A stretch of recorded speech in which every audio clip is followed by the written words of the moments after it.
झुंडशाही, याला लोकशाही म्हणता येणार नाही. आपल्या देशातली लोकशाही संपून झुंडशाही सुरू झाले असंच आता वातावरण आहे. म्हणजे आम्ही त्यांची मतचोरी पकडली. मतचोरी पकडल्यानंतर तो लाईट जरा बंद कर. मतचोरी पकडल्यानंतर त्यांनी आता उमेदवारांची पळवापळवी सुरू केली. साम दाम दंड भेद, म्हणजे एवढे निगरगट्टा आणि कोडगे राज्यकर्ते यापूर्वी महाराष्ट्राला तरी लाभलेले नव्हते. कल्याण डोंबिवली असो, ठाणे असो, बिनविरोध निवडणूक करून घेण्याची ही जी काय प्रक्रिया ते राबवत आहेत, हा लोकशाहीचा आणि जनतेचा अपमान आहे. परवापासून राहुल नार्वेकर, मी मुद्दामून नावानिशी बोलतो कारण विधानसभा अध्यक्ष हे विधानसभेत असतात, त्यांचा अधिकार हा सभागृहात असतो. सभागृहाच्या बाहेर ते राहुल नार्वेकर आहेत आणि तिथले आमदार आहेत. एक आमदार आपल्या अधिकाराचा दुरुपयोग करून दुसऱ्या म्हणजे जनतेवरती दमदाटी करतोय. त्यांचं संरक्षण काढून घेण्याचा आदेश स्वतः संरक्षणात राहून करतोय. माझं तर मत आहे हा विषय गांभीर्याने निवडणूक आयोगाने घ्यायला पाहिजे आणि तत्काळ अध्यक्षांना निलंबित केलं पाहिजे. कारण अध्यक्ष हे कोणत्याही पक्षाचे नसतात, ते जनतेचं जे काही न्यायासन आहे विधिमंडळ त्याचे अध्यक्ष असतात आणि तिकडे निष्पक्षपातीपणाने कारभार करण्याची जबाबदारी त्यांची असते. अध्यक्ष हे कोणत्याही पक्षाच्या प्रचाराला जाऊ शकत नाहीत किंवा त्यांनी जाता कामा नये असा एक अलिखित किंवा लिखित दंडक आहे. त्याला छेद देणारं उद्दाम वर्तन त्यांनी परवा केलेलं आहे आणि म्हणून त्यांना तत्काळ निलंबित केलं पाहिजे. त्यांच्यावरती गुन्हा दाखल झाला पाहिजे. कारण असेच जर का सगळे वागायला लागले, अगदी मंत्र्यांना सुद्धा त्यांचा लवाजमा घेऊन निवडणूक प्रचारात फिरता येत नाही. हे ऑन द स्पॉट, म्हणजे हे काय तो जो काय नायक पिक्चरमधला अनिल कपूर स्वतःला समजतात आणि यांचं आत्ताच्या आत्ता संरक्षण काढून घ्या. संरक्षण देण्याचा आणि काढण्याचा अधिकार हा विधानसभा अध्यक्षांना सभागृहामध्ये असतो. बाहेर तसं कोणाचंही संरक्षण काढण्याचा अधिकार हा त्यांना नसतो आणि नसायला पाहिजे. एका गोष्टीची मला असं वाटतं मी आठवण करून देणं खूप गरजेचं आहे, आणि की अशा प्रकारच्या बिनविरोध या स्थानिक स्वराज्य संस्थांच्या निवडणुकांमध्ये बिनविरोध असं पश्चिम बंगालमध्ये झालं होतं. त्या गोष्टींबद्दल कोर्टामध्ये म्हणजे सुप्रीम कोर्टामध्ये भारतीय जनता पक्ष गेला होता. कळलं का? आता त्या पक्षाचं आत्ताच्या या महाराष्ट्रातल्या गोष्टींबद्दलचं काय म्हणणं आहे हे एकदा तरी सांगावं.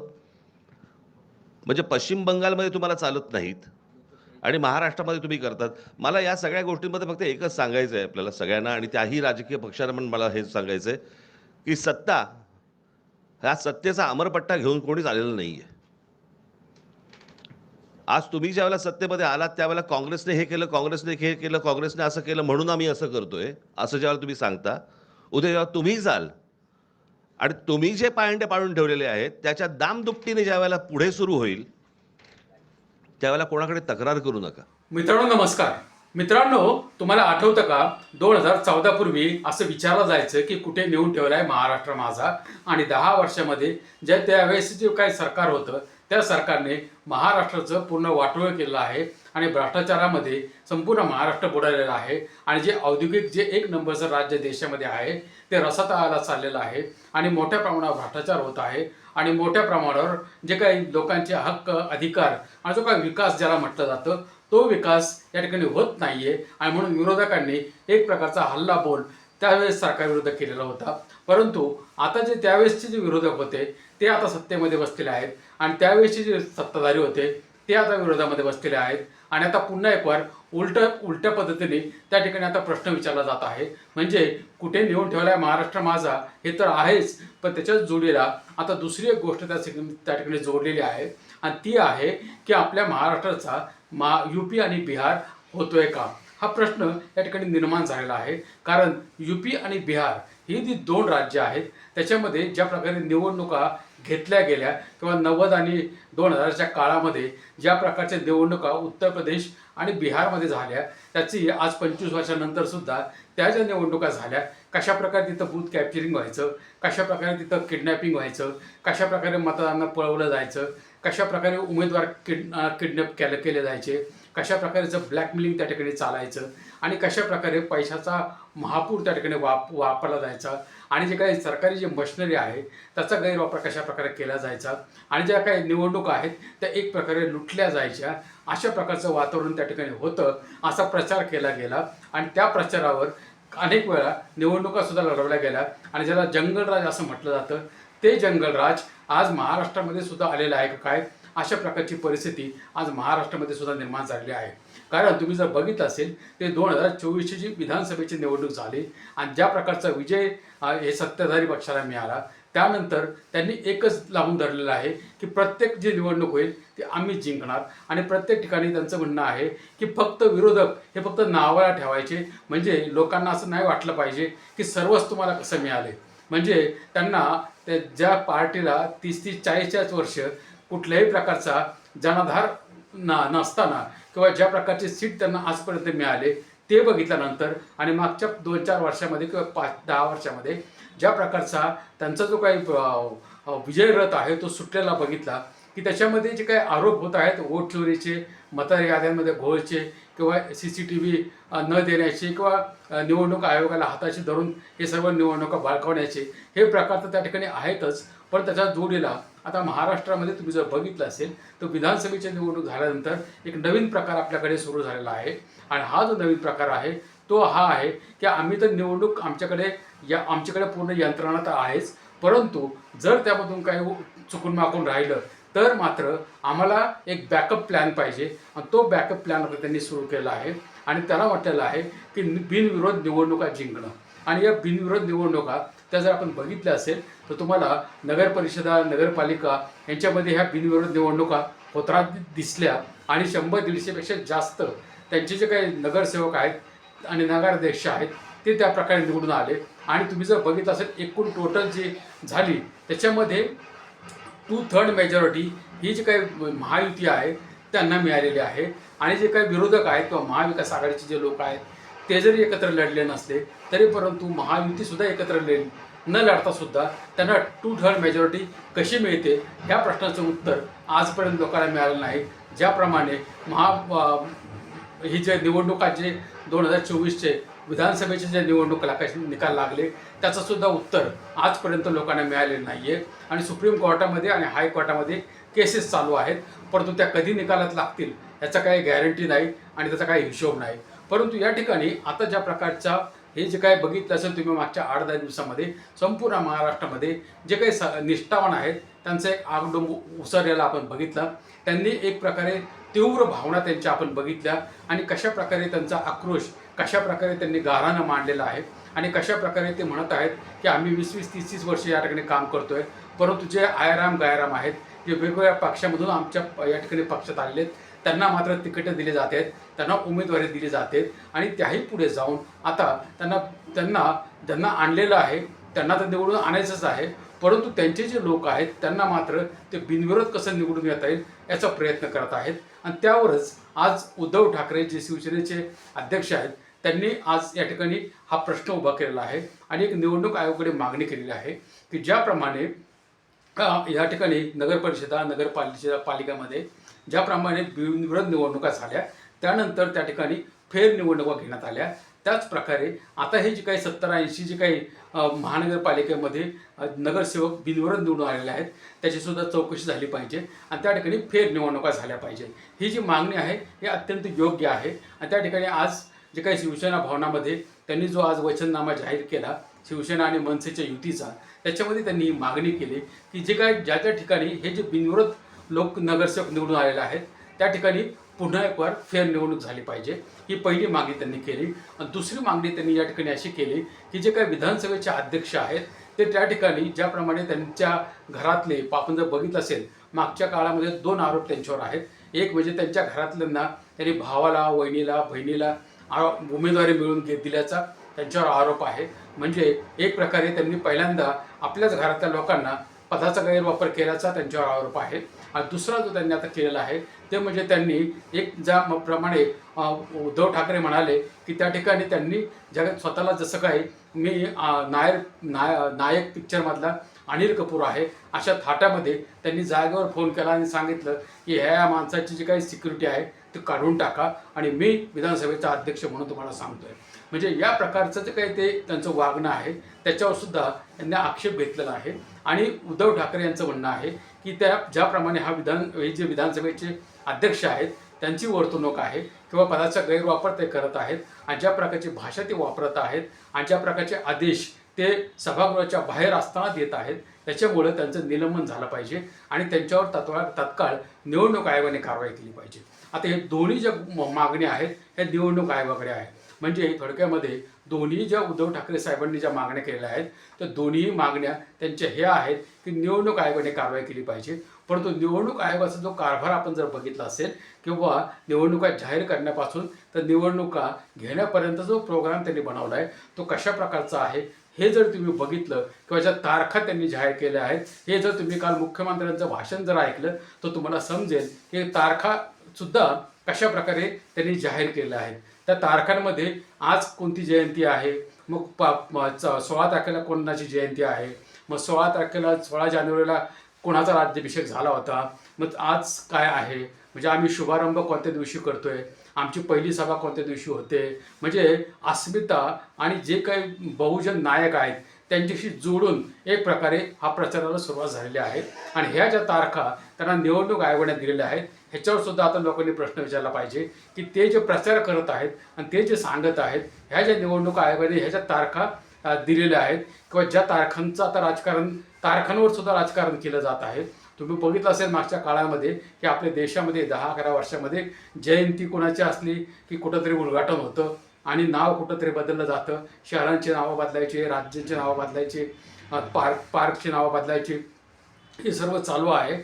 आणि आता परत एकदा मुहूर्त काढून जसं काय आम्ही केलेलं आहे किंवा ज्या प्रकारच्या जयंत्या आणि राज्याभिषेक कधी झाला किंवा कुणी केला आणि कोणत्या दिवशी केला त्याच दिवशी निकाल लागणार आहे. म्हणजे एक प्रकारे महाराष्ट्राची जी अस्मिता आहे किंवा महाराष्ट्राचे जे बहुजन नायक आहेत त्या बहुजन नायकांच्या नावावर हे लोक राजकारण करायचा प्रयत्न करत आहेत की ज्यांचा बहुजन नायकांच्या इतिहासाशी यांचा कोणताही संबंध नाही. परंतु तरीसुद्धा त्यांना त्या ठिकाणी ते पुढे करून स्वतःचे म्हणजे काय मताचा जोगवा आहे किंवा जी भीक आहे ती मागण्याचा प्रयत्न करत आहेत.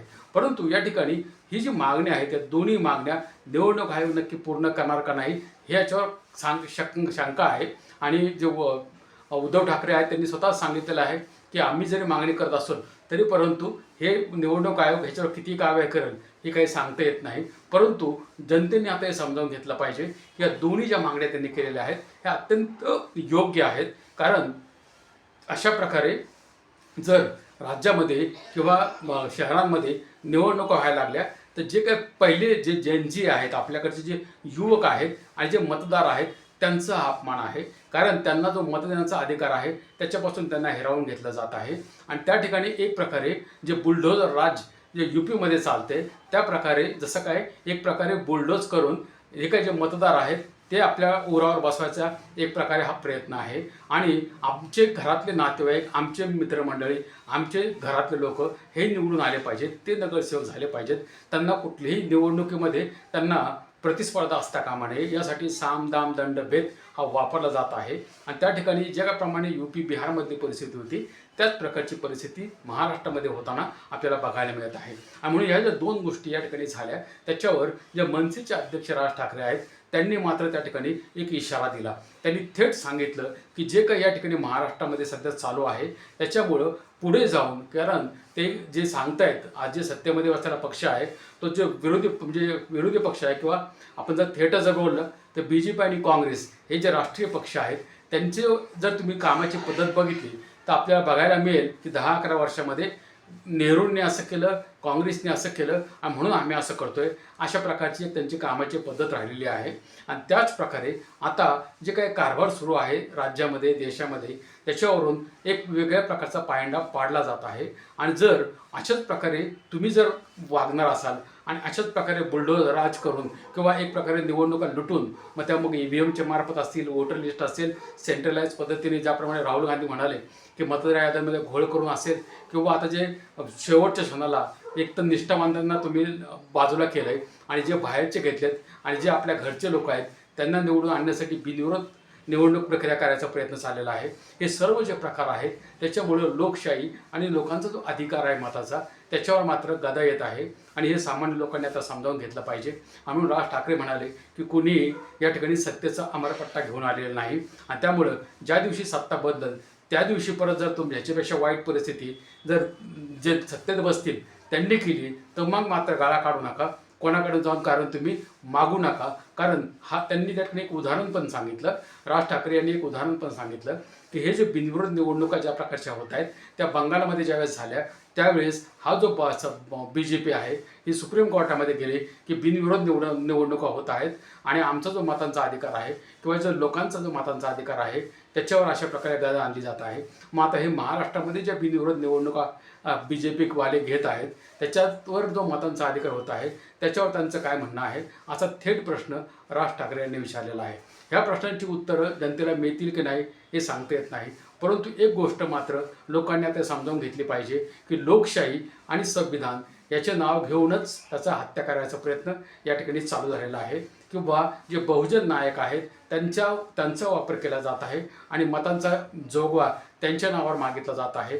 आणि दुसऱ्या बाजूला एका बाजूने असं सांगितलं जातं की तुम्ही आम्हाला बहुमत द्या आणि दुसऱ्या बाजूने सांगितलं जातं की आमची सत्ता येणार. हे दोन गोष्टी हे विरोधाभासी आहेत, हे लोकांनी समजावून घेतलं पाहिजे. त्यांना माहिती आहे की आमची सत्ता येणार, फक्त ते लोकांसाठी म्हणून म्हणतायत की आता आमचे हे जे लोक आहेत ह्यांना बरोबर निवडणूक द्या. आणि हे जे प्रचार चालू आहे ते प्रचार जर तुम्ही ऐकले तर त्यामध्ये एक गोष्ट स्पष्ट दिसते की प्रचारासाठी प्रचार केला जात आहे, निवडून येण्यासाठी प्रचार केला जात नाही. हे लोकांनी समजावून घेतलं पाहिजे. आणि लोकांचा जो अधिकार आहे त्याच्यावर मात्र कोणत्याही गोष्टींचा जे काही ज्याला म्हणतात ना की त्या गोष्टीवर बोलणं हे टाळलं जात आहे आणि लोकांना लोकशाहीमध्येच परक करायचा प्रयत्न या ठिकाणी चालू झालेला आहे. आता लोकांनी याच्यावर विचार केला पाहिजे की आपला जो अधिकार आहे आणि आपला जो हक्क आहे तो जर अशा प्रकारे मारला जात असेल तर आपण हे असं सहन करायचं का. हे जे आपले तरुण आहेत की ज्यांचा पहिल्या जो निवडणुकीचा जो अधिकार आहे तो याच्यामधून जाणार आहे, त्यांनी आता विचार केला पाहिजे की आमची काय चूक आहे म्हणून आमच्यावर आमचा जो अधिकार आहे मतांचा तो हिरावून घेतला जात आहे. आणि अशा प्रकारे एक प्रकारे बुलडोझर राज या निवडणुकाच्या माध्यमातून लादण्याचा प्रयत्न या ठिकाणी सत्ताधारी पक्ष करत आहे.